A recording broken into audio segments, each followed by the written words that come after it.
would like to welcome you to our webinar today. I'm very excited to get to host this session today. My name is Stefan Berger. I'm the head of marketing at NTS Retail, and today our webinar will be covering self-service kiosks for telco retailers, use cases, and business impact.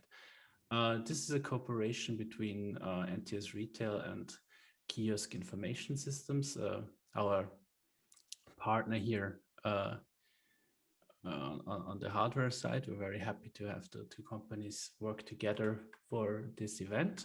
So to kick us off, I'd like to introduce you to the companies. For those, I see a lot of the panelists and attendees are I'd like to say regulars now. I recognize some names from our previous events. Very good to have you back. Some new names as well. So for those of you who are not familiar with our companies, I'll like to introduce you a little bit. So I'd like to start out with our guests from Kiosk. Kiosk provides self-service automation solutions to increase operational costs and efficiencies while enhancing the customer experience. They have over 27 years of experience and more than 250,000 kiosks deployed. The company is a trusted digital transformation partner for the top 100 retailers and Fortune 500 clients. Kiosk delivers a proven expertise in design engineering and manufacturing, application development, integration, and comprehensive support services. Kiosk offers an innovative portfolio of kiosk solutions along with managed services and IoT capabilities to ensure a seamless user experience. Very happy to have you here. And for those of you who are not familiar with NTS Retail, here's a little bit of what we do. NTS Retail is a leading software provider for telco retail solutions, servicing leading telco brands around the world with a range of products ranging from POS to queue management to stock management, and of course also self-service. For us, self-service is a really interesting opportunity to provide customers with an additional interface into the retail experience. So we're very excited to be cooperating with our friends here from Kiosk for this webinar. So to kick us off on the content side of things, we've prepared a poll, which I would like to run right now. It should be appearing on all your screens now. So the question we wanted to ask our audience is, what are the expected objectives for telco retailers and similar verticals regarding self-service in their shops? So you can see the options below, and this is a multiple selection poll, so feel free to enter any from all to just one option. Feel free to select as many as you see fit.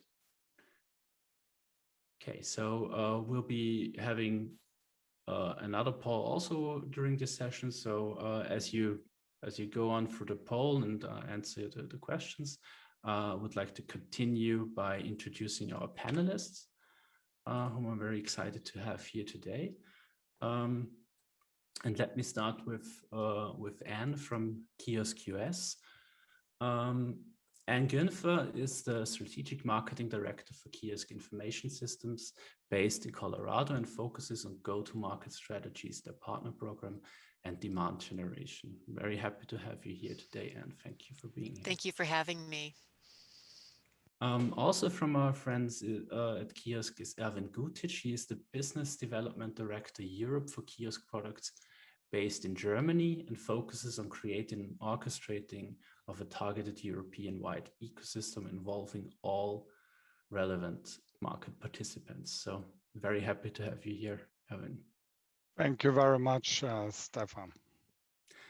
From our team here at NTS, I'm very happy to introduce Gerd Eberhardt. He's our head of product management, and he's one of our thought leaders here at NTS Retail when it comes to conceiving products that serve our clientele, namely leading telcos around the world and their retail shops. Thank you for being here, Gerd. Thank you very much. Glad to be here. And last but not least, I'd like to introduce you to Michael Hoffman. I affectionately refer to him as our Mr. Self-Service. He is our a business development manager here at NTS Retail and focuses on global business development. He's an outstanding expert when it comes to the requirements that international telcos hold. So very happy to have you here, Michael. Thanks, Stefan. Great to be here. So as we ran our poll, I'd like to share with you all now the results. So let's take a quick look at that together. Okay, so we came in with 31% saying capture revenue from walking customers is a key objective, 38% stating the savings for operational costs are important, 69% say boosting the customer experience is an important objective, 69% say an improvement of service quality is a key objective. 62% still said speed up cycles, and coming in last is extending the service portfolio. Yeah, definitely interesting results here. I hope we get to dive into that some more in our discussion. For the presentation part of this webinar, I would like to kick us off by handing off the word to Michael, who will talk us through the main challenges for telco retailers. Thanks, Stefan, and happy to introduce this topic from my side. So when we talk about the challenges that telco retailers currently face and how self-service kiosks can potentially support those strategy, I would like to outline the following. I would say that telecoms, like every other industry, is currently facing high competition and cost pressure on the retail side, especially. Retail is an expensive area, and especially in Europe, we have MVNOs, mobile virtual network operators, entering the market with low cost offers and also with a lean company setup and also sometimes superior service. So that puts even more pressure on MNOs, especially to re-optimize their operations. And I think this is motivating telecoms to rethink their distribution channels in order to make them more efficient, and especially when it comes to high volume transactions, like simply paying your bills in the mobile store. I would say the cost of transactions can be dramatically reduced once deploying a self-service kiosk, and therefore this is a huge aim for telecoms. But as you have seen in the poll before, not only reducing the costs, but also and especially increasing the customer experience is a very important topic at telecoms. Imagine just the advantage of freeing up your staff for better serving the customer and also creating real consultation with the customer to create high value sales. So this is a very good topic to mention here. And also the self-service kiosk gives, in terms of customer experience, more convenience to the customer. So imagine everybody is used nowadays to get cash from an ATM, and this is quite convenient. You have a good privacy, and why shouldn't this also be the case for bill payment in the stores? And finally, I would say a huge challenge currently with the ongoing pandemic is that with self-service, you have a major boost in also challenging the topic of serving customers in peak hours and so on. So this has given self-service another boost here with telecoms in facing the current challenges. So with that one, I'm happy to hand over to Anne. Great, thank you. All right. So with this focus on the customer experience, I wanted to take a moment to talk about the customer journey. And in fact, we've done some mapping of that journey to really help understand what is that retail experience and to also show the art of the possible, right? So we've heard about these challenges. How can we take these challenges and turn them into an opportunity here?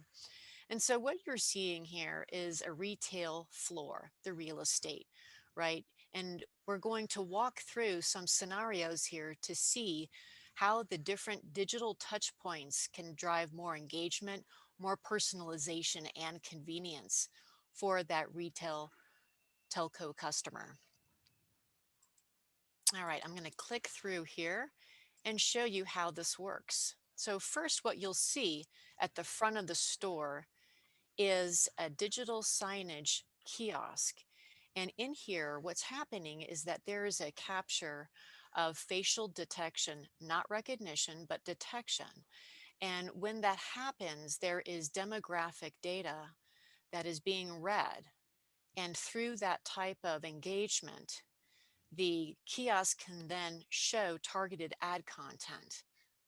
That targeted ad content can help to tailor and engage that prospect there. So for instance, in this scenario, you might have, as you see there on the left, again, towards the front of the store, a user, let's say that they're about 50 years old, right? And that's being read through the demographic data. Then that telco can help present content like a plan for like a senior plan that would then be applicable to that user. The whole point of this is to personalize it, right? Not the one size fits all, but come in with a very tailored type of approach. So now that there is this enticement, right, that prospect is more likely then to actually come inside of the store, right? Another example for that telco type of scenario would be that if there's a facial detection for a teenager, right, then that display, that digital display would then present a mega text and data plan, right? Or if it's a detection of a woman or man in their 30s, it could be a plan for a family, right? So again, the point of this is at the forefront of the store is to create a point of engagement, entice that prospect to come into the retail store and start to have a journey. Now they come into the store and what you see towards the back is yet another kiosk. And this is to present what's called endless aisle. You may have heard of this. And it's essentially the ability to have a digital catalog of the services and products from that telco, right, that helps to extend the purchasing experience while in that retail store. So in that retail store, right, there's typically a limited amount of inventory. This is that extension to say, well, you have these options here, but let's take it further, right? And so again, it's deepening that customer engagement and helping to make that overall journey much more targeted, much more personalized. All right, now we're going to take a journey next into what we like to call entry. All right. And so as you start this engagement process, well, we need to manage how many visitors are technically there in the store, right? And so here's a kiosk that can help with visitor management through a queuing type of application. So essentially, a prospect or an existing customer would walk up to the kiosk and they would get a virtual place in line, right? So they choose the time, right? That's more convenient for them. This is enhancing the customer experience, right? And that way, by choosing their time, they can now say, okay, I want 30 minutes to browse the store. And they can then look at the rest of the store. It can help to increase sales, right, through that exposure while they're browsing, right? And then at that designated time, then they have that meeting with the associate or service agent, right? So this really helps to keep control of how many people are in the store at one time, which can help with health type of safeguards. And then also just the control of the customer experience so that there's no waiting. Instead, they've selected the time at which they would like to have a service agent and they engage at that point in time. All right. Another aspect of this is convenience. And, you know, I was delighted to hear earlier on in the poll that 69% selected boost the customer experience, right, and improve the service quality. This aspect is really about delivering upon that, right? And so this convenience factor of taking a single function, paying your bill, getting a SIM card, right?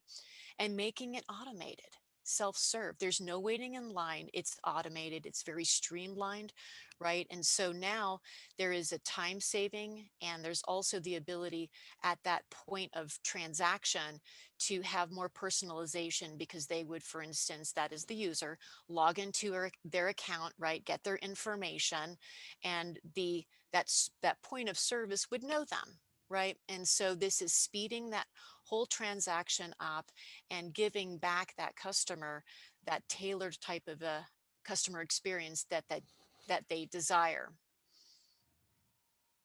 Okay. And so with that, I'd like to hand it back over. Thank you very much, Anne. So I will Sure. take it from here. So what we've prepared is a quick look on how such an application from a software perspective could look like. So thanks for the introduction and introducing all the various ways where kiosks make sense, of course. So as an example, we want to show you now what an application might look like in the end. So what we have prepared is the customer onboarding process to give you a little bit of an idea how this one might look like on a real actual kiosk and with also the software running on it. So yeah, I will increase a little bit and zoom into the screen that you can see what we are doing here.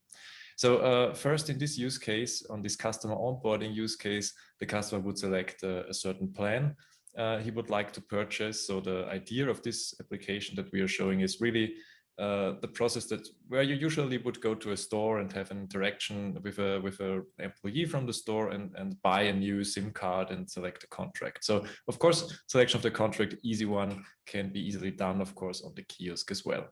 But then it gets tricky. In order to that the store or that the telco operator is allowed to hand you a SIM card, it is necessary to identify the person standing in front of it. So what we are doing is we are scanning the ID document of the customer, which could be a passport or some similar document. Of course, you have these machine readable zones on your passports or ID cards, which can be read quite easily. Also, if the hardware supports it, we could check the authenticity of the document, if it's, and also, of course, if it's still valid. And with that information, we can pre-fill some of the customer data already. Here you see a lot of stars. We hide it because it's like on a big screen. There could be standing some people behind you. So you don't want to share this information, but you always have the option to show it again to verify what has been entered by the customer. In this case, not by the customer, by the automatic scan. And of course, you could add additional information as it is required from the telco operator. So if we have this personal information, we are trying to identify really the customer. So we have the document already, but what we are then trying to do is do a face comparison. So we are taking the picture from the ID document. You would see this on the left-hand side, and compare it to the real life video that is captured by the kiosk. So we have also the detection there. Is it really a live video? Is it not somebody holding a picture of him or herself in front of the camera? So this works quite well. You might know this from an airport, for example. So this is already done for this quick passport controls, which are live on airports. And with that information, if this matching was successful, we are, of course, summarizing the purchase for the customer. So in this case, we have the name of the customer and what is to be paid now upfront. And then we go to the payment part. So we are initializing the payment hardware, collecting in this case, 15 euros via the card terminal, which you would see on the right-hand side of the kiosk. And if the payment is done, of course, beforehand the identification was done, we are ready to dispense the SIM card. Here on the bottom right corner of the kiosk, you see the SIM card slot, and here to show you on the screen as well, a little bit bigger here. This is, let's say, the final thank you screen where the SIM card, which is already been activated because we have all the information available right away. This, of course, differs from country to country, what, let's say, the legal process is that is required to activate a SIM card. So we have done this quite recently for Germany, are still in review. to have this as a valid authentication option available, but looking good so far. And secondly, and that one a little bit shorter, also an important use case would be bill payment, either with cash or card. So here we showcase that quite different kiosk from the hardware setup, because it doesn't have to have that many things like the document reader, or for example, the SIM card dispenser. In this kiosk is a little bit simpler, let's say. Here a customer could pay his open bill. We could, of course, identify the customer with his phone or his or her phone number. So this would be the screen, what the software looks like. So customer enters the phone number and then is guided to the process of paying the bill. There are, of course, different options available. It's still, if I just move back one slide, it's quite a big screen. So maybe you don't want to have on the big screen, oh, Gerd Eberhard, you're owing us 200 euros. So maybe we want to hide that and send it via text to the customer. So there are several options, of course, in our software available how to handle this. Yeah, and this was the quick overview of the two services. Just to sum it up a little bit. So the first use case that we had was the customer onboarding that I showed you already, which is on number one here on our slide. Anne already mentioned the in-store digital queuing system, so where customers could queue in themselves on a kiosk, for example. The prepaid account top-up is quite a similar process to the bill payment I just showed you.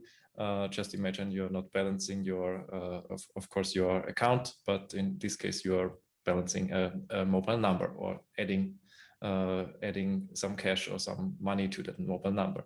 Bill payment we already covered, but also this kiosk is a good opportunity for third-party services, which can also be hosted on this one. So not only think about services that a telco provider offers, but also some other third-party services that could be offered in the store as well. So we have a quite interesting project running with a bank in Germany right now, where we're working with several partners. They're all offering, let's say, their goods or services also through one kiosk. So there is also the possibility to add additional functionality. Good. So, and before I hand over very quickly some findings that we had with our project so far. So these findings were made on the European market. And it was interesting for us to see that 40% of store visitors waiting in line would actually like to browse the shop. So after we've introduced our system, we did a quick survey, and 30% used all the time that has been freed up because of the queue in. They don't have to stand in line. They can move around freely in the store, and they really use the time to browse the store. So there's a big potential for cross and upselling that in the end, if the customer already gets familiar with the products. Also interesting, we did a comparison in having a human being queuing in the customers and compared it to having a kiosk doing the queuing process. So still 48% of the customers that did the queuing process with the kiosk were highly satisfied with the experience. Of course, it's always hard to beat a human, and that's of course not our goal here, but to provide still a smooth experience in queuing customers into the store. And this works quite well, of course, with kiosks. Also interesting for us to learn was that in the period we monitored, so 5% of the customers came in to cancel their contract. And what we are trying to do with the kiosks as well is to free up time for the store staff to attend to these customers and avoid them of, let's say, canceling their contract or make them a better offer. So in total, we learned that 66% of the in-store interactions have either led or had directional input to revenue.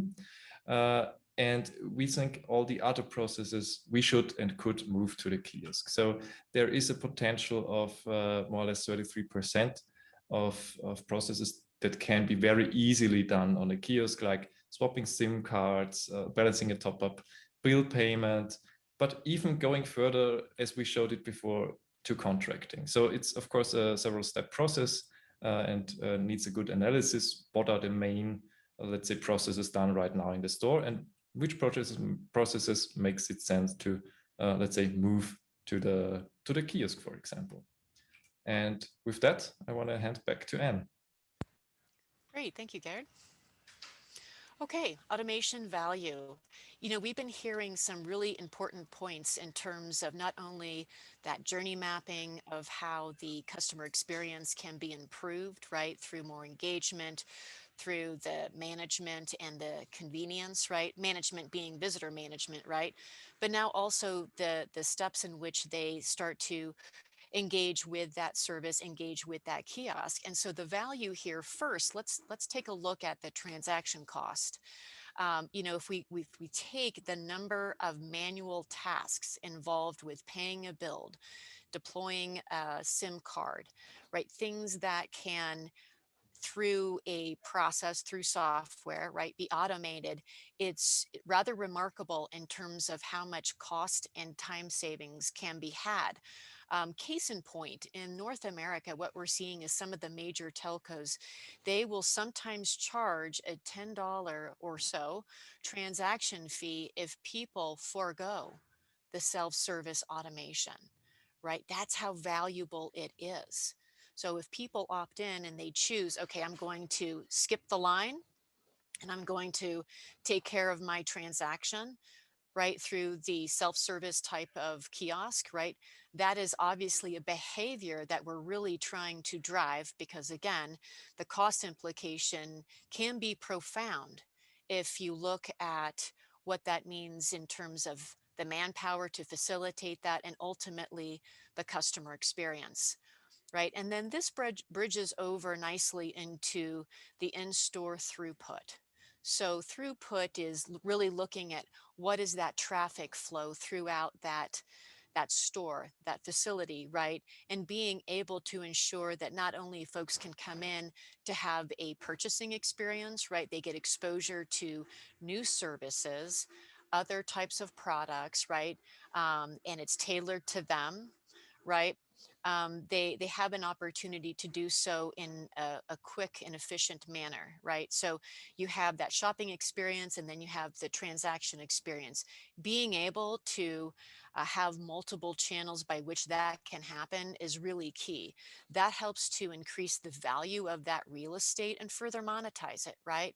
Which is definitely key when we look at how to have more smart type of retail stores.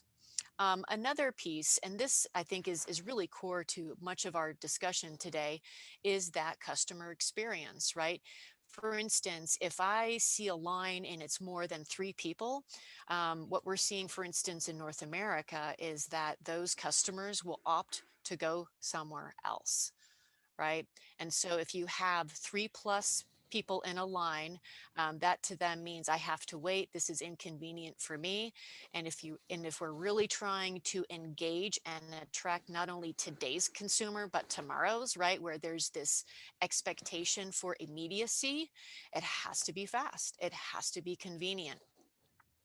And then also another piece of this, which was touched on earlier, and I think Gary did a really great job at helping to bring this more to life, was maximization of that sales associate productivity, right? If you have these manual tasks that can be performed through automation, that frees up the associate's time to focus on more value add activities, retaining those customers, right? If they come in to cancel, how can there be an interception there and transform what could be a cancellation of a service into a potential upsell or a cross sell, right? That's the type of value add that an associate can do and provide. And that helps to actually increase that same day sales for the store. So that really is key. Also the time in which, you know, that, for instance, that service agent is up there at the front, the counter, the service desk, right? If they're really engaging patrons who are there to discuss, I want a more customized plan, right? That is really going to translate into a customer retention experience, right? Because it is really helping to connect with that audience and drive a deeper value in that overall customer relationship. And then also broader services for regions with cash preferred or underbanked customers.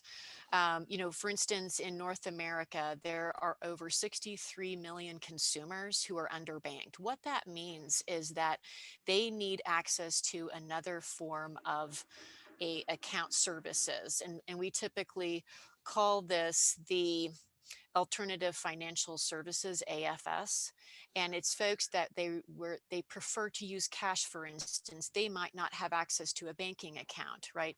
So you have this large constituent base that they need alternative methods to conduct their financial services, right? And so having a kiosk there to facilitate that is a major value add.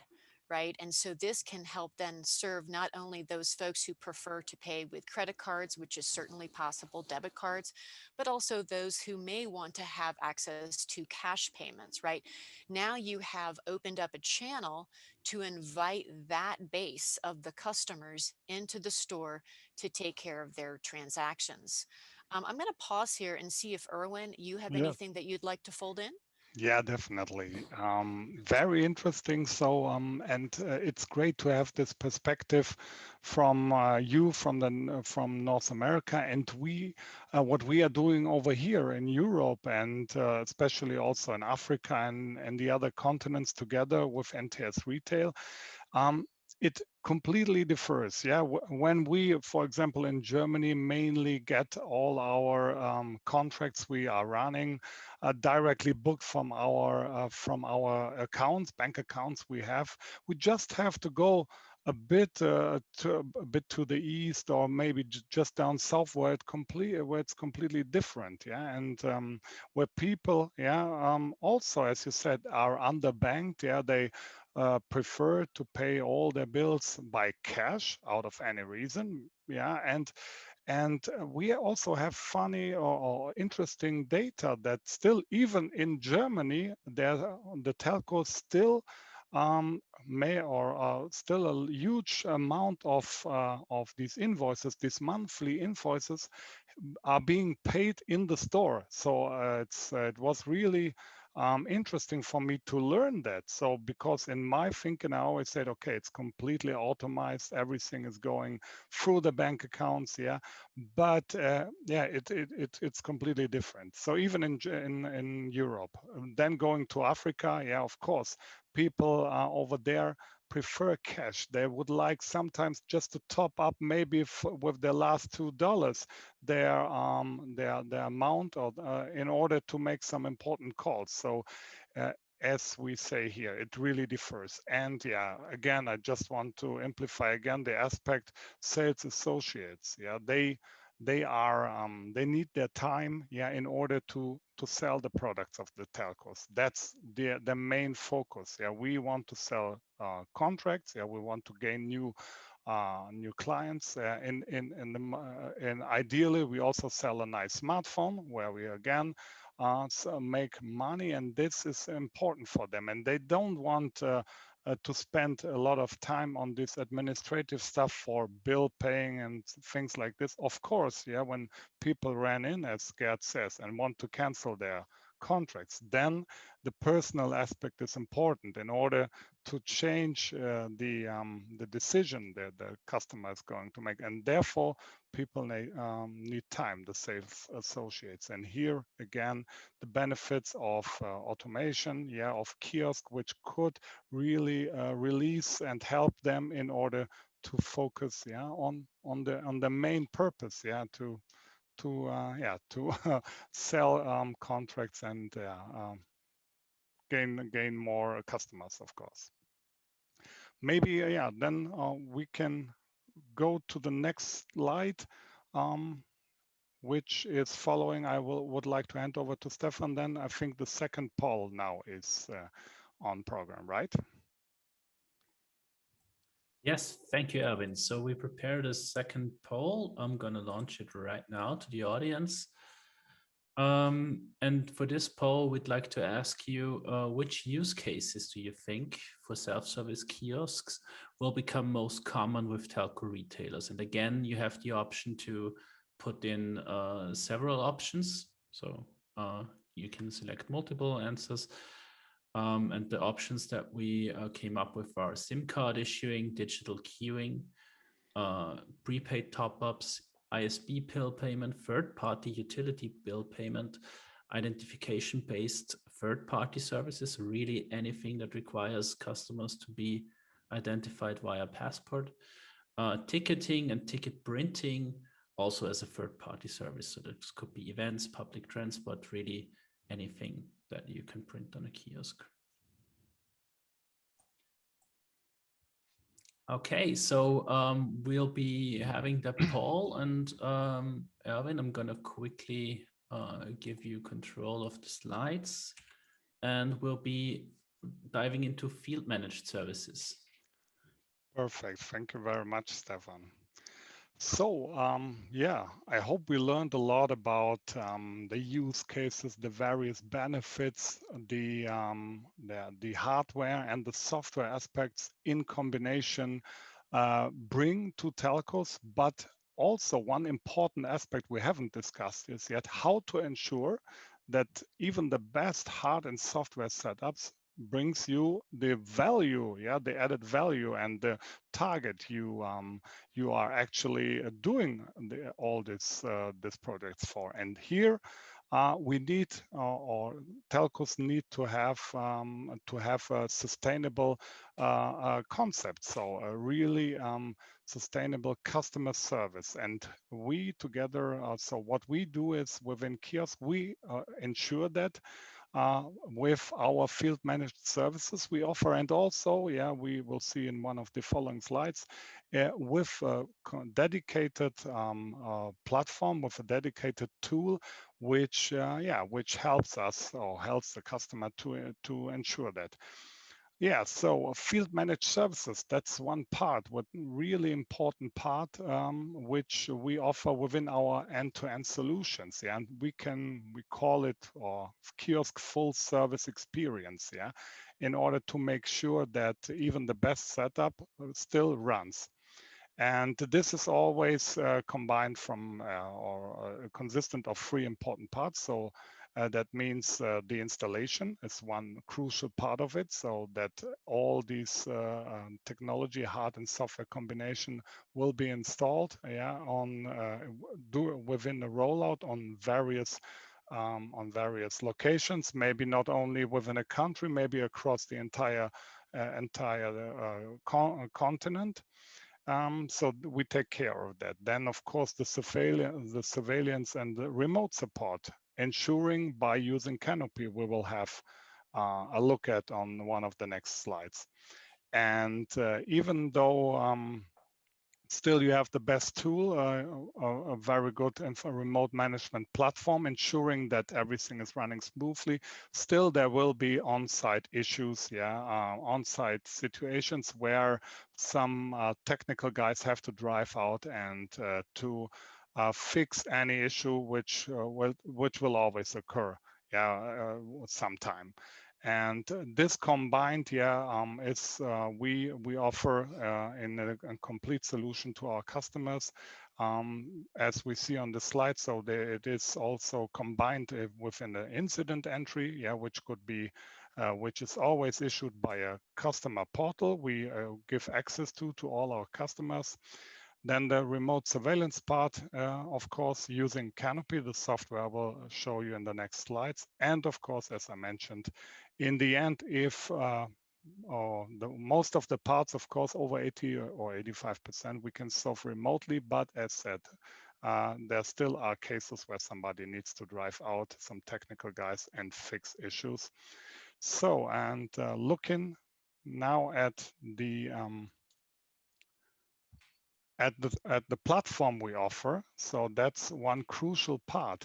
So as I mentioned, for a successful operation is having a platform which operates a digital devices network properly. So we at Kiosk solve this with our own software, which is called CANOPY, which we developed together with with a software company, allowing to remotely manage our all kiosk embedded devices. So what is CANOPY? Basically, it is an IoT platform, as said, that lets you, allows you to centrally monitor all and control all connected kiosk devices we offer at scale. And it can be deployed to different cloud platforms, for example, Microsoft Azure or AWS. And all these devices then connect through the cloud, through CANOPY, through the cloud to CANOPY, of course. Let me show you, I have a small animation. The information of all the connected devices, yeah, which we can see here on the next slide, will appear in your dashboard that you can use. And this always shows you the conditions your devices actually are. So if it always shows you like in green, yellow, or red. And also what's important that peripherals will also be detected. So you can monitor the status of devices, you can manage them, you can control them, and not even the devices, even the applications you can monitor. The applications actually running on the kiosk itself.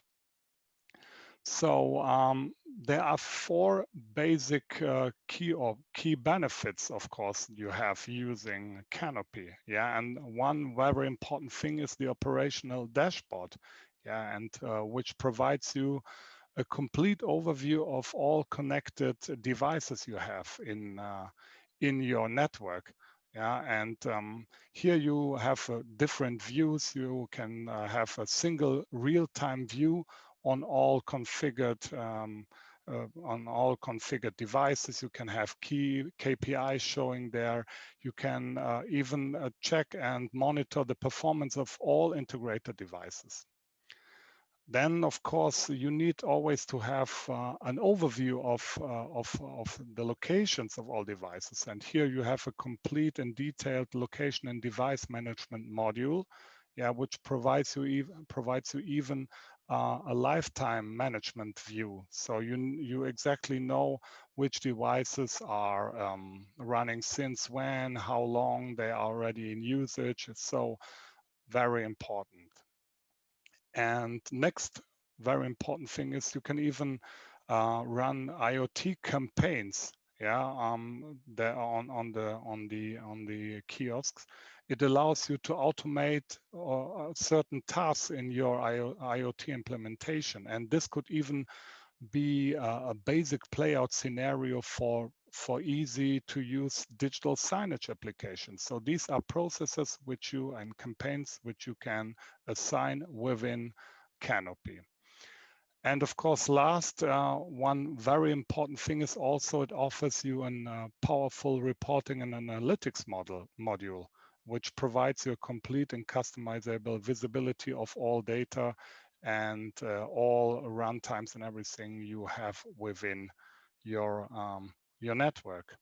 So yeah, that's basically the information on CANOPY, and hereby I would like also to redirect again to Stefan. Yeah, thank you very much. I jumped the gun a little bit there by trying to switch off the remote controls. Sorry about that. We have the poll results. I'll be publishing those to you in a second. You should be able to see them now. So what do we have here? We have SIM card issuing coming up with 68%, digital queuing coming in at 58%, prepaid top-up coming in at 68% as well, ISP bill payment at 37%, third-party utility payment at 26%, identification-based third-party services coming in at 32%, and ticketing and ticket printing coming in at 53%. Okay, well, this is the part where we'd like to ask for audience questions. So I already see some questions in the Q&A section. Definitely, please keep those coming. And yeah, feel free to let us know what you're interested in. The first question I would like to address to you, Anne, since you already bill payment is one of the use cases which lends itself very well to automation. We had this in the presentation. You all explained this very, very, very well. And at Kiosk, you already have a great deal of experience in implementing exactly such solutions. So from a retailer's perspective, what can they expect from such solutions? And how can those issues be addressed from a hardware perspective? Sure, sure. Thank you, Stefan. Well, first in North America, the nationwide carriers that have the in-store bill payment type of automation to defer the sales traffic, right? We've been chatting about that, and then also guard associate productivity. What we're seeing from these telcos and bill pay operators is that they're processing about 1 to 2 billion per year in kiosk payments. So they're taking a brunt of that payments and channeling it through the self-service kiosk, the automation, right? And so that's obviously taking a load off service-wise as well as operationally from their associates. And so if you translate that into the person hours of a planned sales and to the benefits of automation, the ROI becomes rather obvious, right? Um, Now, let's keep in mind that there is a regional difference, right? We talked also earlier about underbanked. That's something that we see definitely here in North America, as well as other locations in EMEA. And what that means is essentially folks need to have access to the ability for alternative payment methods, right? So again, it's facilitating that function, that transactional activity for a base of those customers in order to connect and pay their bills. And so again, we're seeing that open up and invite those customers to take care of things. So that's another big piece of this, right? Is availing the service to provide a payment option. Another piece of this in terms of the operations is that, I also touched on earlier was that there's this substantial fee to process the routine transactions, right? So that equates to obviously an operational cost that is lifted, right? If it is through automation. If it is not lifted, then again, it could be in the $10 range, which is rather significant when you look at something that's a single function like SIM card dispensing or a bill payment, right? And so that's part of the equation too. And also folding in this piece of the customer experience, as I mentioned before, it really is core. And what we're seeing in the saturated market is the need to differentiate from that sea of sameness, right? So these brands are really looking at how can I better service my customers, right? And do so in a thoughtful way, be more personalized, be more convenient, right? And be more cost efficient. And so this really helps to fit and support that type of model. So that's really key here is that the brand is availing an enhanced customer experience through providing this type of a service, right? And through that type of brand positioning, those customers, they will come back, right? That's the retention and that's the brand equity that retailer, that telco retailer builds up over time. And then, lastly, a key part of this is that the sales associate, I had mentioned earlier, they want to, that is the telco retailers, they want to guard their associates' productivity because having that type of one-to-one personal engagement in that in-store experience is so critical to delivering more value, right?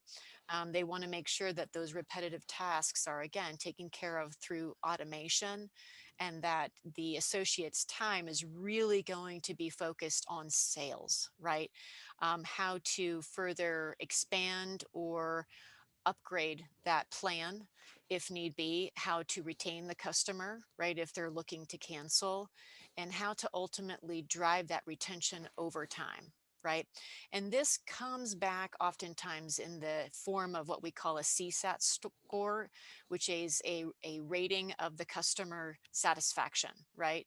And so the retail the retail telco providers, what they're looking at is, how do I measure this in terms of operational cost? How do I rate this in relation to my CSAT score, excuse me? And then how do I also use this to differentiate my brand, right? So those are some of the key ways in which we're seeing this type of capability help to further strengthen the telco retailers' positioning in the marketplace, and enable them to provide, once again, a more personalized service that has the convenience baked in, right? It's that they have the speed, and also give them what they need in a very fluid way. So hopefully that helps to answer the question. Perfect. Yeah, thank you, and very, very interesting insights here. So it's always very interesting to hear from the perspective across the pond as well. This leads me to an audience questions we have coming in, and I'd like to address this together. I'm summarizing the question a little bit. So the question is, in QSR, we see that it is interesting that in the US, drive-through is the largest segment for restaurants. However, in the Europe and in UK, we see that ratio inverted. It's definitely changing. So one of the questions, the question here is how retail operators like Vodafone, Orange, AT&T, Verizon, T-Mobile, and all these operators differ in regards to the privacy restrictions between the US and Europe. It's an interesting thought, I guess. And Gerd, I know you have a lot of experience in dealing and addressing these questions in Europe, so maybe it's for you to take. Sure, thanks, and thanks for the question. So yes, as you're referring to, drive-through is of course big in the US. As you're referring to quick service restaurants, we had the experience in Europe that in quick service restaurants, kiosks were introduced quite some time ago. And looking back to it, it was quite a success story. I really didn't expect it at the beginning, but as we saw in the poll also that we did first, so customer experience is the key, and I think the same goes for telco operators. In the quick service restaurants, of course, people differ, but I personally prefer the kiosk because there I have time to choose what I like. I don't have people standing behind me waiting for their turn, so I'm quite relaxed in choosing what to eat. And I think this can be also projected to, let's say, to telecom operators. We see a big demand right now, also here in Europe, for kiosk applications. This is, of course, on the one side triggered through the pandemic, obviously, but this is also a trend that we saw before. Maybe it was introduced through the, I think at least in Europe, it's a big success of the quick service restaurants using kiosks also for payment and ordering. So doing the whole process on a machine and just picking up the meal or even get it delivered to the table. And this is even the better convenience than for the customer. And I think telecom operators can learn from that. So you should move those processes that work well on a kiosk to the kiosk and save the time, as Anne really very well explained, for the high value operations. And as you were referring in the question also to privacy restrictions, so the process I showed you before, where we identify the customer, is GDPR compliant. So we are getting the consent from the customer. I skipped this in the slides. In the show, let's say, the customer has to consent that this data is being processed for sure. And of course, we have all the limitations and restrictions and processes in place if the customer wants his or her data to be deleted, that this is of course also be done. So from a privacy perspective, it's a little bit a bigger challenge than maybe elsewhere than Europe, because regulations are quite tight. But it's of course manageable. We are taking care of this as well. Okay. Thank you very much, Gerd, for answering that. Yeah, another question. I mean, we've talked about regional differences in the presentation as well, but Michael, this is something that I would like to address to you. Do you see, we see a lot of different regional specialties, and the functions sure and services offered surely differ a lot. So what do you see as a difference in telco kiosk solutions in different regions? What's your experience there? Sure. Maybe I start with those business functionalities where I don't see a difference in terms of regions, which would be your classical SIM card sales, the bill payment, or the phone top-up. I would say this is required in all regions, and maybe there might be some differences in the ratio of post sales and prepaid sales. But when it comes to the differences, I would say compared to Europe, when I look to Africa, and this has been mentioned very well by Anne and also by Erwin, it's about the banking perspective, and especially in Africa, as you know, there's mobile money on the road since ever, and it's kind of invented there. When we talk about M-Pesa having been rolled out from Kenya, and it's a very important means of payment there. And on the kiosk, they're also requesting here first to pay via mobile money, but even to make mobile money transfers, and also to pay money into the machine and top up your mobile money account.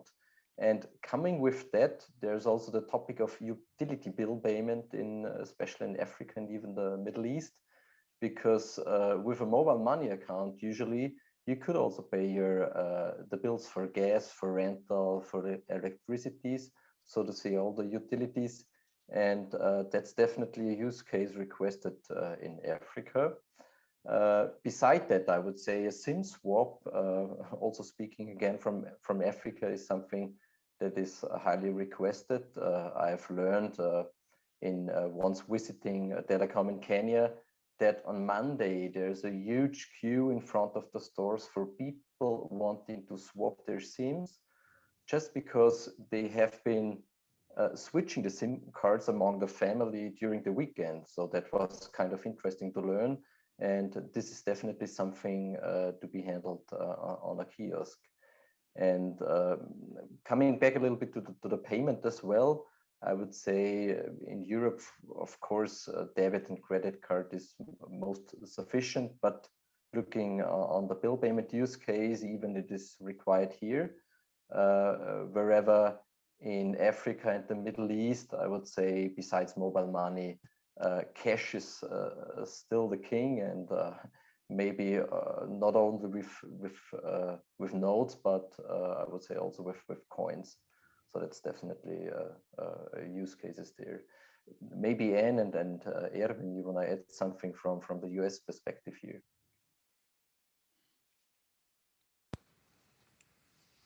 And that was very well said. Thank you, Michael.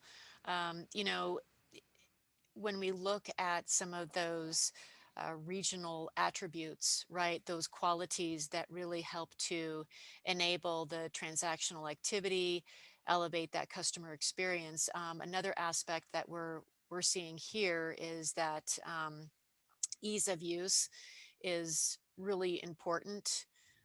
So for instance, the intuitiveness of the technology that's tied to how it drives adoption, right? So that's just another piece of when you look at the design and the aspect of the people interacting with it is really key here. And then also, you know, coming back to what Michael was hitting on is another attribute that's important here is the acceptance of different types of payment options, right?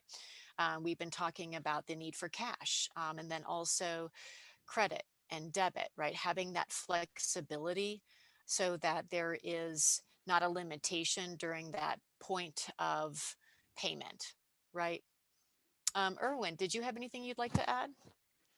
I mean, I completely agree on this, and mainly my experience here in Europe is also very related to the ones I learn a lot by NTS actually.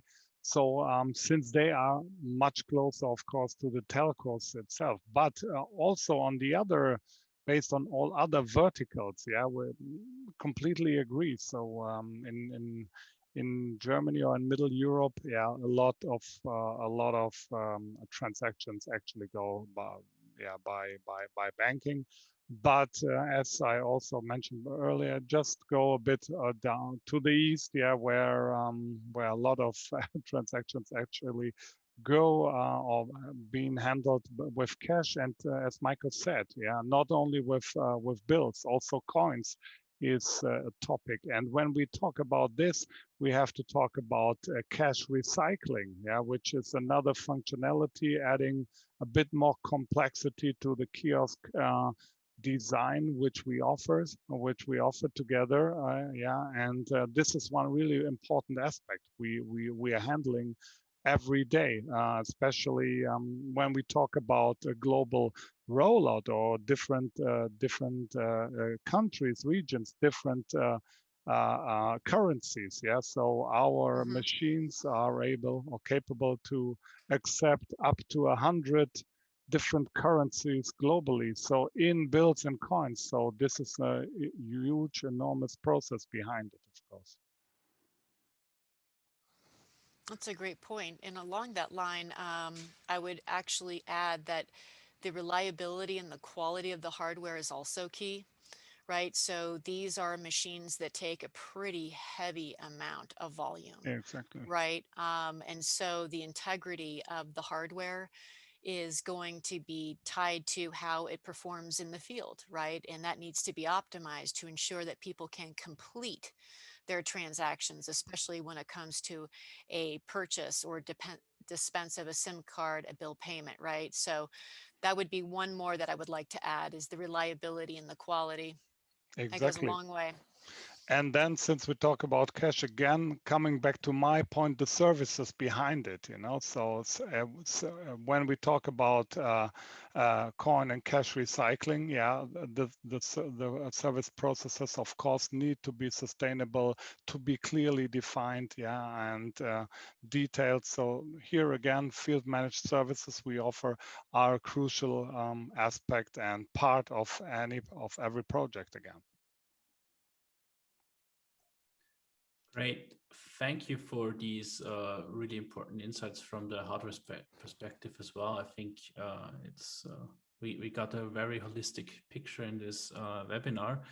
I could listen to all of you talk about self-service for quite some more time. It's been very pleasant. Time flew by, but we are at the end of our session. I do want to respect the time box.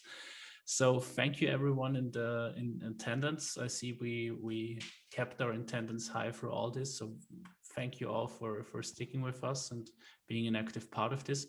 Thank you, of course, to our panelists for a great session. I'm happy to have had you all here. I think it was very informative. Certainly I learned a lot. We'll be sending out the recording and a summary of this webinar to all our registrants, of course. And also you feel free to ask questions. You'll find us on LinkedIn and our respective websites, so always available for you. Thank you very much, everyone, and have a great day. Thank you to Thank you everyone. very much. Thank you. Goodbye. Goodbye.